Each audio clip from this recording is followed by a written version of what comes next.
Hello my anime lovers, what's up and welcome back to my channel. आज हम देखने वाले हैं डीमन स्लेयर सीजन 1 का एपिसोड नंबर 3।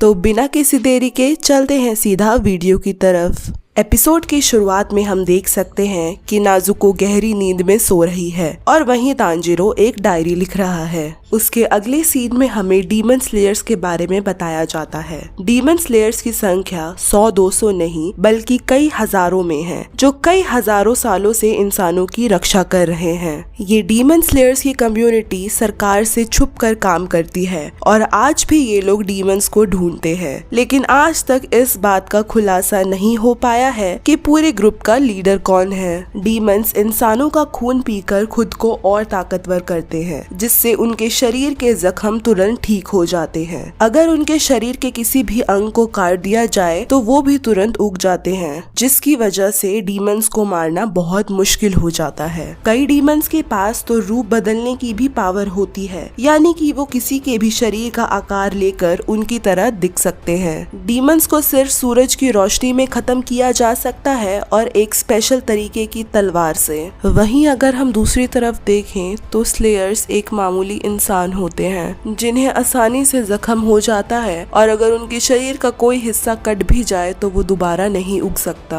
और स्लेयर्स मर भी सकते हैं। लेकिन फिर भी अपनी जान की बाजी लगाकर स्लेयर्स दिन रात डीमन से बाकी के इंसानों की रक्षा करते हैं। अगले सीन में हम देख सकते हैं कि तांजीरो अपनी स्लेयर बनने की ट्रेनिंग कर रहा होता है और उसके ट्रेनर कोई और नहीं बल्कि साकोंजी होते हैं, जिन्होंने पहले भी बहुत लोगों को ट्रेनिंग दी होती है। तांजीरो को अगर स्लेयर बनना है तो उसे अपनी ट्रेनिंग के बाद भी फाइनल सिलेक्शन में जीतना होगा, जो माउंट फूजी कसाने में होगा। तांजीरो फाइनल सिलेक्शन में जाने के काबिल है या नहीं, उसका फैसला साकोंजी के हाथों में है। माउंट सागिरी में तांजीरो अपनी ट्रेनिंग के दौरान एक डायरी लिखने का फैसला करता है, जिसमें वो रोज अपनी ट्रेनिंग में आई मुश्किलों के बारे में लिखता है। रोज तांजीरो को नई नई चीजों का सामना करना पड़ता है, लेकिन नाजुको को ठीक करने के लिए तांजीरो अपनी जी जान लगाकर ट्रेनिंग में ध्यान देता है। ट्रेनिंग के दौरान भी कई बार तांजीरो को निराशा मिलती है, लेकिन फिर भी वो मेहनत करके दिन ब दिन स्ट्रॉन्ग होते जाता है।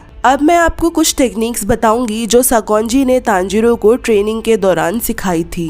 नंबर 1, ट्रैप से बचने की टेक्निक, जिसे तांजीरो अपनी नाक की हेल्प से इजीली सीख लेता है। सेकंड, स्वॉर्ड को ठीक से चलाने की टेक्निक। थर्ड, ताकत का सही इस्तेमाल करके ब्लेड के बिना टूटे चीजों को काटना। फोर्थ, लड़ाई के दौरान गिरकर जल्दी से उठना। फिफ्थ, टोटल कंसंट्रेशन ब्रीदिंग, जिसमें गहरी सांस लेकर सांस को शरीर के एक एक सेल तक पहुंचाना होता है, जिससे दोनों शरीर और आत्मा स्टेबलाइज हो जाते हैं। ये वाली टेक्निक बाकी की टेक्निक्स के मुकाबले काफी मुश्किल होती है। अगले सीन में साकोंजी तांजीरो से कहता है कि मैंने सारी चीजें तुम्हें सिखा दी है, अब मेरे पास तुम्हें सिखाने को कुछ नहीं है, बाकी अब तुम्हारे हाथों में है। साकोंजी की ये बात सुनकर तांजीरो हैरान हो जाता है, क्योंकि माउंट सागिरी में उसे अब 1 साल बीत चुके थे और नाजुको भी अभी तक गहरी नींद में सो रही थी और साकोंजी ने उसे अचानक से ही ट्रेनिंग देने से मना कर दिया।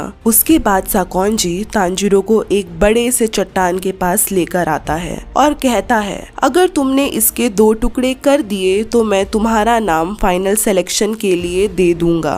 तांजीरो को चट्टान के पास अकेला छोड़कर साकोंजी वहां से चला जाता है। उसके बाद तांजीरो दिन रात एक करके अब तक साकोंजी द्वारा सिखाई टेक्निक्स खुद से प्रैक्टिस करता है और बार बार उस चट्टान के टुकड़े करने की कोशिश करता है, लेकिन उस चट्टान को खरोच तक नहीं आती। ऐसा रोज करते हुए तांजीरो को 6 महीने बीत जाते हैं और अब तांजीरो भी हार मानने लगा था। लेकिन तभी वहाँ लोमड़ी का मास्क पहने एक लड़के की आवाज आती है, जो उसे हार ना मानने के लिए कहता है और तांजीरो पे अचानक हमला कर कर कहता है कि तुम बहुत स्लो और वीक हो। तांजीरो उस लड़के से कहता है कि मैं तुम्हारे साथ लड़ाई नहीं कर सकता, क्योंकि मेरे पास असली की तलवार है और तुम्हारे पास लकड़ी की। फिर भी वो लड़का हंसकर तांजीरो के साथ लड़ाई करता है। वो लड़का तांजिरो से कहता है, तुमने एक भी चीज ठीक से नहीं सीखी जो तुम्हें साकोंजी ने सिखाई है। तुमने सिर्फ टेक्निक्स के रट्टे लगाए हैं, लेकिन प्रैक्टिकली तुमने एक चीज नहीं सीखी।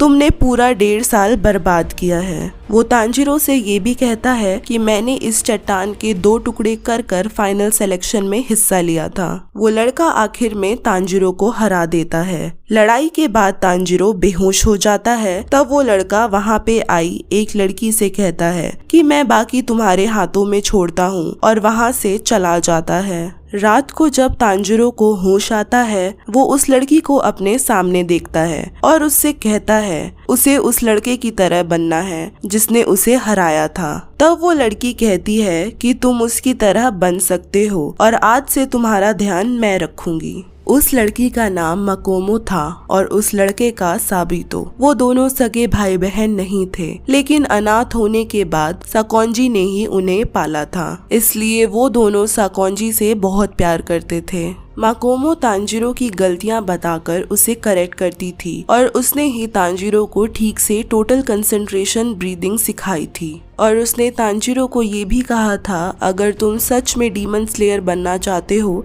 तो तुम तब तक ट्रेनिंग करो जब तक कि तुम मर नहीं जाते। और इसके साथ ही 6 महीने और बीत जाते हैं और अब तांजिरो और साबितो आमने सामने खड़े थे, क्योंकि तांजिरो ने उसे चैलेंज किया था। आज की लड़ाई में साबितो भी असली तलवार लाया था। इस लड़ाई में वो ही जीतेगा जो सबसे फास्ट होगा। इस लड़ाई में तांजिरो ने सबसे पहले हमला करके साबितो को हरा दिया और उसकी तलवार के वार से साबितो के चेहरे का मास्क भी टूट जाता है। अपनी इस हार से साबितो बहुत खुश होता है। उसके बाद साबितो और माकोमो दोनों गायब हो जाते हैं।